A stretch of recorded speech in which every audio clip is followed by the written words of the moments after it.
नमस्कार। तापमान लाइव में आपका स्वागत है। मैं नुजरत जहां। बिहार विधानसभा के चुनाव में अभी वक्त है। अक्टूबर 2025 में यह होगा। परिस्थितियां बदली तो समय से पहले भी हो जा सकता है। इसको दृष्टिगत रख 2024 का संसदीय चुनाव संपन्न होते ही विधानसभा चुनाव की सुगबुगाहट शुरू हो गई है। चुनाव में किस्मत आजमाने की चाहत रखने वालों की सक्रियता भी धीरे धीरे बढ़ने लगी है। राज्य में ऐसे कई विधानसभा क्षेत्र हैं जिन पर दुनिया की निगाहें जमी रहती है। उनमें हसनपुर भी एक है। जानकारों के मुताबिक समस्तीपुर जिले का यह विधानसभा क्षेत्र यादव बहुल है। यादवों की आबादी इतनी है कि इस क्षेत्र से आमतौर पर इसी जाति के उम्मीदवार निर्वाचित होते हैं। वर्तमान में यह अति महत्वपूर्ण क्षेत्र की पहचान रखता है, इसलिए कि राजद अध्यक्ष लालू प्रसाद के बड़े पुत्र पूर्व मंत्री तेज प्रताप यादव यहां के विधायक हैं। 2025 के चुनाव में भी वही राजद के उम्मीदवार होंगे, ऐसा दावे के साथ नहीं कहा जा सकता। पिछली बार की तरह निर्वाचन क्षेत्र बदलते हैं तो राजद में स्थानीय स्तर पर उनके विधायक प्रतिनिधि विभा देवी समेत कई दावेदार हैं। उनमें बाहुबली भी हैं और धनबली भी, बुद्धिजीवी भी। एनडीए में यह सीट जदयू के हिस्से में रहती है। पूर्व विधायक राजकुमार राय उम्मीदवार होते हैं। 2025 में भी वैसा ही कुछ हो सकता है। वैसे राजनीतिक हलकों में चर्चा है कि भाजपा इस बार हसनपुर को अपने हिस्से में रखने के लिए जोर लगा सकती है। प्रयास सफल हुआ तब समस्तीपुर जिला भाजपा अल्पसंख्यक मोर्चा के अध्यक्ष सिकंदर आलम उसकी उम्मीदवारी के लिए जुगत भिड़ा सकते हैं। क्या होगा क्या नहीं, यह भविष्य की बात है। फिलहाल तापमान लाइव के लिए वरिष्ठ पत्रकार विकास कुमार ने भाजपा की संभावनाओं पर सिकंदर आलम से सीधी बातचीत की। क्या कहते हैं, सुनिए। आपने एक सवाल किया कि हसनपुर विधानसभा में चुनाव, ऐसा कुछ भी नहीं है। भारतीय जनता पार्टी का जो भी कार्यकर्ता, हम मोर्चा के जिला अध्यक्ष हैं, हम तकरीबन 20 वर्षों से मैं पार्टी का काम कर रहा हूं। पार्टी का एक ईमानदारी पूर्वक सिपाही के रूप में मैं काम करता हूं। ऐसा कुछ नहीं है कि वहां पे हम चुनाव लड़ेंगे, लेकिन ये विश्वास है कि इस बार हसनपुर में कमल खिले। हसनपुर विधानसभा में चुनावी हलचल शुरू है। इस दौरान राजग गठबंधन से सिकंदर आलम के नाम की भी चर्चा प्रमुखता से होती है। गठबंधन की राजनीति के तहत भाजपा इस बार हसनपुर विधानसभा में राजद सुप्रीमो लालू प्रसाद के बड़े पुत्र तेज प्रताप यादव को पटकनी देने के लिए जदयू से यह सीट अपने हिस्से में ले सकती है। ऐसी स्थिति में आप भी उम्मीदवारी की दावेदारी कर सकते हैं। क्या कहना है? ये सेकेंडरी बात है। हम ये नहीं कह सकते हैं कि हम वहाँ के उम्मीदवार हैं, हम वहाँ चुनाव लड़ेंगे। ये तय वहाँ की जनता, मतदाता मालिक करेगी।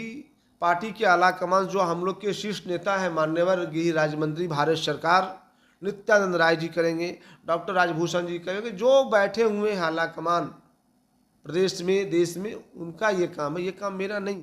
क्षेत्र में ऐसी चर्चा है कि सिकंदर आलम हर हाल में विधानसभा का चुनाव लड़ेंगे और इसके लिए वे असदुद्दीन ओवैसी एवं जन स्वराज के संस्थापक प्रशांत किशोर की संपर्क में है। राजद के लोग भी सिकंदर आलम को राजद से चुनाव लड़ाना चाहते हैं।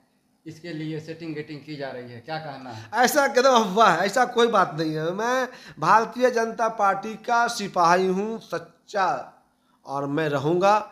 मैं कहीं भी कोई पार्टी में नहीं जा रहा हूँ, चाहे ओवैसी हो, चाहे राजद हो, चाहे आपको प्रशांत किशोर जी हो, मैं कहीं नहीं जा रहा हूँ। मैं चुनाव लड़ूं ना लड़ूं कोई मतलब नहीं, मैं पार्टी के साथ रहूँगा, भाजपा इसके सहारे। देखिए, हम फिर बोल रहे हैं, कोई सफ़र नहीं है मेरा कि हम विधायक बनेंगे, मुझे टिकट देगा पार्टी, में चुनाव लड़ूंगा। मुझे जो मिला है मैं उससे मैं बहुत खुश हूँ, संतुष्ट हूँ। और रहा जनता का सेवा का सवाल, तो आज मैं 5 वर्ष नहीं पूरा, मेरा 2.5 साल ही पूरा है। 2.5 साल पहले भी हम नेता थे, पार्टी का काम करते थे और लोग का मदद करते थे, जिसका रिजल्ट मुझे जिला परिषद मिला। या किन्हीं को इलाज करवाना हो, किसी की बच्ची की शादी हो, कोई भी दुख मुसीबत हो, कोई परेशानी हो, सिकंदर आलम बेटा के रूप में, एक छाया के रूप में उस परिवार के साथ खड़ा रहता है। आप कहीं भी पता कर लीजिए मेरे बारे में कि सिकंदर आलम कौन है, सिकंदर आलम क्या। जनता बताएगी, मैं तो कुछ नहीं हूँ, मैं तो सेवा। राजद सुप्रीमो लालू प्रसाद के बड़े सुपुत्र तेज प्रताप यादव हसनपुर के विधायक हैं, मंत्री भी बने थे, लेकिन क्षेत्रवासी कहते हैं कि वह लोगों की उम्मीद पर खरे नहीं उतर सके। तो बहुत धन्यवाद दूंगा भाई साहब को, प्रणाम करता हूँ, सलाम करता हूँ। इस बार 25 में माननीय तेज प्रताप जी जरूर आवे और चुनाव लड़े। वहाँ की जनता, वहाँ की मतदाता मालिक बहुत अच्छे ढंग से उनका सम्मान करेगी, कहीं से कोई दिक्कत नहीं है। पहली बार हसनपुर विधानसभा क्षेत्र में नेता विहीन विधानसभा बना है। कोई नेता वहाँ पे, ऐसा हाल हो गया हम लोग का वहाँ पे कि कोई सुनने को तैयार नहीं है मेरे बातों को। जीत के बाद माननीय मंत्री तेज प्रताप जी आज तक वापस नहीं आए। लोग बहुत बड़ा उम्मीद था, बहुत बड़ा एक खुशी था कि माननीय मंत्री जी के, मुख्यमंत्री के पुत्र भाई, क्या सब लोग इतना अंदर से प्रफुल्ल हो गए थे कि रिंग रोड बनेगा, हसनपुर जिला बनेगा, डिग्री कॉलेज बनेगा। इतनी घोषणा हो गई भाई साहब, एक भी घोषणा अगर पूरा हो जाता 5 साल में तो हम लोग हसनपुर की जनता धन हो जाती। एक बार दर्शन दे देते भगवान हमको, तो उसी में हमारा जनता को लगता कि नहीं, मैंने जो विधानसभा का जो नेता को चुना, कम से कम दर्शन दुर्लभ भाई साहब। हम लोग तरस रहे हैं विधायक को देखें एक बार, ये हालात हो गई है हमारी। इस प्रस्तुति में बस इतना ही, फिर मिलते हैं ऐसी ही दूसरी किसी खास खबर के साथ। तापमान लाइव की यह प्रस्तुति पसंद आई हो तो अपनी प्रतिक्रिया जरूर दीजिएगा।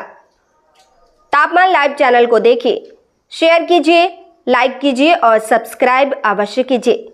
धन्यवाद।